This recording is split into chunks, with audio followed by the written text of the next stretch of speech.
Non, là, les postos, je suis vraiment obligé, là. Après avoir vu ce Portugal-Allemagne historique, où honnêtement, ça va être chaud pour l'équipe de France. J'ai vu un joueur allemand, un joueur de la Mannschaft qui m'a impressionné.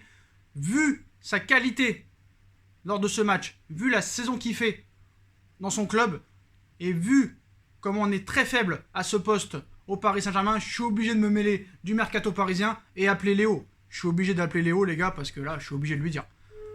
Ah, je suis obligé, frère. Je suis obligé. Je sais pas s'il va répondre, mais bon. Non, il répondra pas, tu m'étonnes. Allô? Ouais, Léo, Oui, je peux vous parler? bien évidemment. J'ai un arrière-gauche pour vous. Le meilleur arrière-gauche du monde. Ah bon? Encore Ouais, normal. un? Ah bah écoute, vois avec Nasser, parce que moi au bout d'un moment je. Ouais, mais ça devrait quand même vous intéresser, honnêtement, avec le match qu'il vient de faire là. Ça devrait vous intéresser quand même. Bon, vas-y, ça m'intéresse. Beaucoup moi ça, vas-y.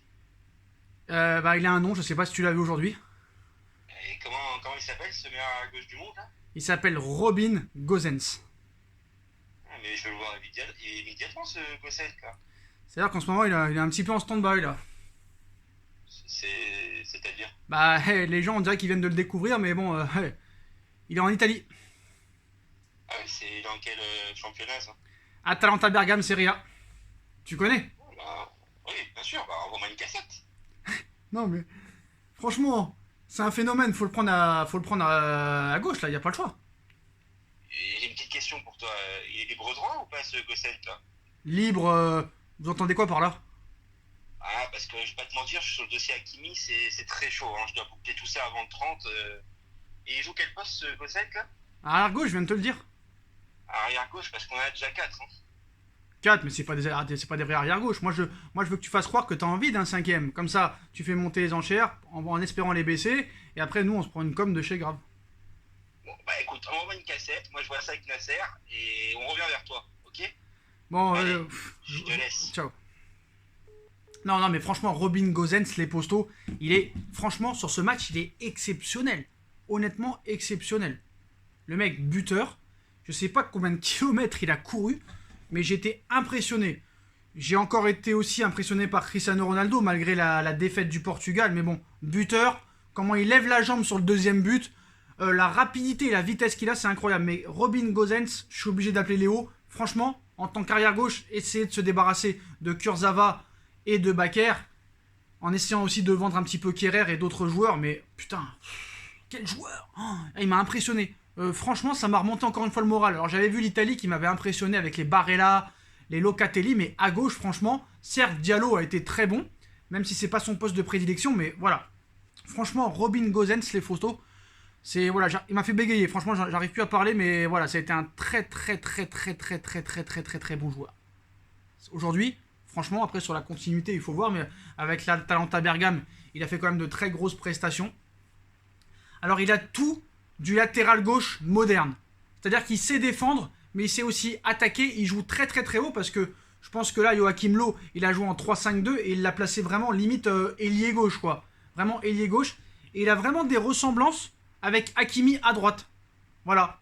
Honnêtement, franchement, un joueur comme ça, tu l'as au Paris Saint-Germain, si t'as Hakimi à droite, si t'as Gosens à gauche, avec Marquinhos Kipembe dans l'axe, Wijnaldum, Verratti, Paredes au milieu de terrain, Neymar, Mbappé, Icardi devant, voire Moïse Kean, je peux te dire que tu peux faire de grandes choses. Après, il va falloir du banc, des joueurs de qualité, vendre des indésirables, mais voilà. Pour parler du match Allemagne-Portugal, bah, cette victoire de l'Allemagne, 4-2 n'arrange pas du tout l'équipe de France. Hein. L'équipe de France qui a été tenue en échec à Budapest aujourd'hui, un but partout. La France est première du groupe avec seulement 4 points. Deuxième, l'Allemagne, 3 points. Troisième, le Portugal, 3 points. La Hongrie, toujours à 1 point. Honnêtement, ce mercredi 23 juin, Portugal-France va être complètement incroyable. Et l'équipe de France est en grand danger. Alors certes, depuis que l'Euro est à 24 depuis 2016, bah, les 4 meilleurs troisièmes passeront dès les huitièmes de finale. Mais le problème, c'est que si tu perds contre le Portugal et que l'Allemagne bat la Hongrie, tu finis troisième. On verra si tu fais partie des 4 meilleurs troisièmes. Mais après, en huitième, tu rencontres du très très très lourd. Après, voilà, l'équipe de France contre des blocs bas, ça le fait pas. On a vu un petit peu Varane sur le but hongrois était un petit peu aux abois. Karim Benzema en équipe de France, retour exécrable. Alors au Real Madrid, c'est un phénomène. Il récupère des ballons, il est passeur, il est buteur. Mais en équipe de France, il y a réellement un problème. On se rappelle, hein, dans 2013, plus de 1100 minutes sans prendre de but. Alors certes, il fait les efforts, tout ça et tout, mais il manque cruellement d'efficacité et de clairvoyance et de lucidité devant le but. Il faut que Karim Benzema, honnêtement, se réveille. Alors après, moi je comprends que les supporters soient un peu énervés, mais c'est eux qui ont demandé le retour de Benzema. Moi aussi, j'ai demandé le retour de Benzema. Benzema est un très grand joueur. J'ai jamais dit que Giroud était meilleur que Benzema. Benzema a 30 classes d'écart par rapport à Giroud. Force est de constater que Benzema, pendant 6 ans, n'a pas été en équipe de France, et c'est normal que Giroud a enchaîné les buts. Giroud aussi est très important dans l'effectif bleu. Mais bon, on a vu un petit peu les propos de Benzema, on a vu les propos de Giroud envers Mbappé envers Giroud. Et Deschamps laisse Karim Benzema parce que pour Mbappé, c'est plus facile de le trouver, soi-disant. Mais Giroud, en équipe de France, quand il joue, il marque. 2 matchs sur 3, il marque. Alors je pense qu'il va falloir des changements pour l'équipe de France contre le Portugal, parce que certes, le Portugal a sombré défensivement. Je pense que Pepe n'a pas sa place dans cette équipe. Ruben Dias était un petit peu tout seul. Danilo était aux abois, je suis désolé de le dire, hein, il est parisien, mais il a été aux abois complets. L'équipe d'Allemagne, moi j'ai trouvé Havertz très très très fort, honnêtement. Après, ils ont eu de la chance quand même, hein. Il y a Ruben Dias et Rafael Guerreiro qui marquent contre leur camp. Ils ont eu vraiment, ils ont été un petit peu malheureux, le Portugal, on va pas se mentir. Mais voilà, je pense que vraiment Gosens à gauche, il n'en pouvait plus à la fin, hein, tellement qu'il a couru, tellement qu'il a fait de centres, tellement qu'il a fait de passes, et puis son but et puis machin, il était crevé, là, il était en sueur le gars. Et c'est vraiment un joueur très très intéressant. Je pense qu'il y a certains clubs qui vont être intéressés par lui cet été, peut-être même le Bayern de Munich, hein, avec Julian Nagelsmann en tant que nouveau coach. Franchement, pour l'équipe de France, il va falloir vraiment se réveiller. Donc après, ça va être 2 équipes un petit peu moins bien, Portugal-France. Finale de l'Euro 2016, donc il y aura un sentiment de revanche quand même pour l'équipe de France, qui a perdu en prolongation en finale en 2016. Donc je pense que la France quand même sera un minimum motivée. Cette équipe du Portugal n'est pas vraiment très impressionnante. Je suis quand même assez confiant de voir la France l'emporter contre le Portugal mercredi, même si le Portugal aussi seront motivés. Mais voilà, il y aura le gros sentiment de revanche. La France aura à cœur quand même de faire mieux que contre la Hongrie, ce ne sera pas difficile. Dembélé blessé, Kingsley Coman aura peut-être sa chance, peut-être des Thomas Lemar. Peut-être Giroud va remplacer Benzema, on ne sait pas. Je ne pense pas que Deschamps soit capable de faire ça, même s'il a le cran de le faire quand même. Et je pense que Hernandez doit revenir côté droit, hein, parce que Lucas Digne, pour moi, c'est très limite. Il y en a qui me disent qu'il a été bon, moi, j'ai pas trouvé ça vraiment. Voilà. Donc, ça va être un très très gros match. Mais en tout cas, voilà, dites-moi en commentaire si vous kifferez voir Robin Gosens au Paris Saint-Germain l'année prochaine en tant qu'arrière gauche. Parce que moi, j'ai trouvé totalement impressionnant. Même un mec comme, par exemple, Leroy Sané qui est rentré en fin de match. Dommage que ce joueur est blessé, parce qu'il est aussi, il est pas surcoté du tout, quoi. Il est sous-coté, Leroy Sané, mais malheureusement très blessé.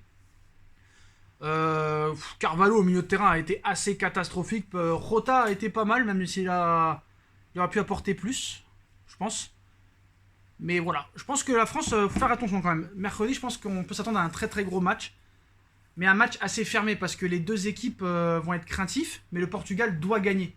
La France, peut-être qu'un match nul, ça pourrait leur suffire, même si je pense que la France va vouloir finir première pour quand même rencontrer une équipe moins forte qu'elle pourrait prétendre si elle était 2e ou 3e. Mais voilà. En tout cas, grosse prestation pour moi. Gosens a été l'homme du match. Ronaldo quand même pas mal encore à 36 ans. Hein. Donc ça va être très chaud mercredi soir. Dites-moi en commentaire ce que vous en pensez. Et puis on se retrouve très très vite pour une grosse vidéo. Vers les 22h30, les postos, très très très grosses infos. N'hésitez pas à rester branchés. Et puis on se retrouve très très vite ce soir. Tchuss.